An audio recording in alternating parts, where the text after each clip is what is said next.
Bonjour à tous. Alors aujourd'hui nous sommes le week-end pascal 2020. Vous voyez, c'est le printemps, là il y a les cerisiers qui sont en fleurs, les pissenlits, c'est super beau, il y a du jaune. Le jaune c'est super. Alors je me présente d'abord, je suis berger. Je possède des milliers et des milliers de moutons qui m'obéissent au doigt et à l'œil, et aussi à la baguette. Mon rôle de bon pasteur est de les protéger avec amour.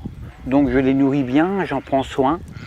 Un mouton, parce que je sais qu'un mouton bien élevé, élevé avec amour, eh bien c'est l'assurance d'obtenir une laine soyeuse, de qualité, et une viande fondante d'un goût incomparable. Ça c'est certain, moi j'aime mes moutons. Alors pourquoi mes moutons sont heureux, mais vraiment heureux quand je les tonds? Pourquoi est-ce qu'ils ne réagissent pas? Pourquoi est-ce qu'ils ne réagissent pas quand je les vaccine, quand je les sacrifie sur l'autel de la gastronomie? Il y a un mystère, il y a un mystère. Surtout quand on sait que moi, je suis qu'un petit bonhomme fragile, qui ne ferait pas le poids face à un mouton en colère. Un seul mouton en colère, un seul bélier peut me tuer d'un seul coup. Eh bien le secret, le voici. Pour qu'un troupeau de milliers de moutons soit docile, soumis, obéissant, eh bien il suffit de jouer soit sur la peur, soit sur leurs besoins de sécurité. Exemple, quand j'ai besoin de les tondre, ou de les vacciner, ou de les confiner, ou même de les mener à l'abattoir, eh bien je leur crie « Attention, voilà un loup ! Il y a un gros loup !» Donc là, je joue sur la peur. « Courez vite dans la bergerie, allez vite, vite, vite, réfugiez-vous là-bas !» Besoin de sécurité. Et là, dans une psychose collective, où ils se piétinent les uns les autres, ils se carapatent tous dans la bergerie, sans même réfléchir, parce qu'ils sont heureux de se retrouver en sécurité, confinés dans la bergerie, loin des dents du loup. La peur court-circuite la réflexion. Elle fait exploser leurs neurones. Alors déjà, qu'un mouton, il n'y en a pas beaucoup. Alors pendant que leur attention est dirigée vers le loup, eh bien moi, tranquillement, je les tonds, je les vaccine, je leur tatoue le gigot, je puce les rebelles, je castre les chefs, bien sûr, en leur injectant des médicaments, etc., etc.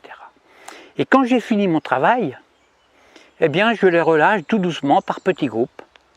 Alors c'est vrai qu'ils se sont fait tondre, ça ils s'en rendent compte, ils le voient, mais ils sont heureux d'avoir échappé au gros loup. Ils sont tondus, mais encore vivants, donc contents, heureux. Je les fais alors bêler tous en chœur à la tombée de la nuit et je leur demande de m'applaudir à 20 h au moment du journal télévisé qui leur raconte qu'ils ont échappé vraiment à un grand danger. Alors bien sûr, sur le nombre, il y a toujours quelques rebelles, des moutons noirs, qui sont des moutons plus intelligents que les autres, qui comprennent, ils ont pigé mon stratagème.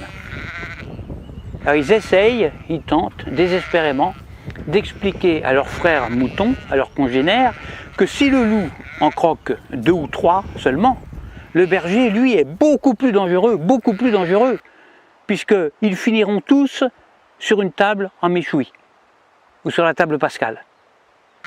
Alors il faut les gérer, ces moutons noirs, qui ne veulent pas rentrer dans la bergerie, parce que ce sont des rebelles, ce sont des esprits libres.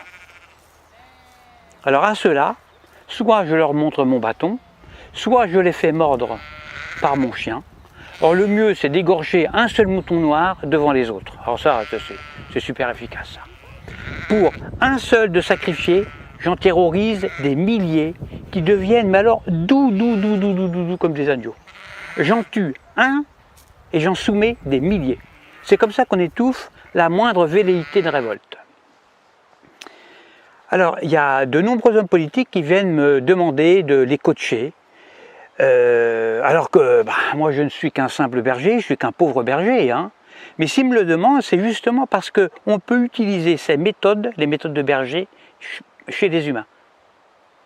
En effet, la différence entre le comportement des moutons et celui des humains, eh bien c'est que justement il n'y a aucune différence. C'est ça le secret. Le secret est là, il n'est pas ailleurs. Donc, quand on veut faire passer une loi impopulaire, qui ne fait pas plaisir, eh bien on le fait pendant que la population a peur. Par exemple, on parle de crise climatique, de crise de la dette, de crise financière, de tempête, de canicule, de terrorisme, de crise sanitaire, etc., etc. À cause du coronavirus, là on joue avec la peur, eh bien on a réussi à confiner non pas des milliers de moutons, mais des milliards d'humains sur toute la planète. sur toute la Terre.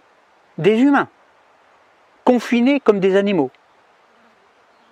Des humains déshumanisés. Et le pire, le plus révoltant, le plus dramatique, c'est que les chefs rebelles ferment leur gueule. Les grands chefs, ils acceptent aussi leur confinement. Alors la seule solution pour s'évader de ce piège machiavélique serait un réveil collectif. Alors moi personnellement, je ne perds plus mon temps à essayer d'éclairer les blaireaux. Ça ne sert à rien, ça ne sert strictement à rien. Parce que quand j'explique la stratégie dont sont victimes les moutons, soit le mouton est déjà éveillé, alors dans ce cas-là, toutes mes explications sont vraiment inutiles, ou alors je tombe sur un mouton con. Et si c'est un mouton con, il ne comprendra rien à ce que je lui raconte. Parce que justement, c'est un mouton con. Alors il faut faire attention parce que le mouton con, lui, il n'est pas fautif. Il est con, c'est tout, c'est pas sa faute. Alors à bientôt pour une prochaine vidéo. Pensez à vous abonner, à diffuser la vidéo parce que je me présente aux prochaines élections présidentielles et puis j'ai besoin de beaucoup d'électeurs. Et je dis, vive moi, votre futur président dictateur. Faites le bon choix, votez pour moi.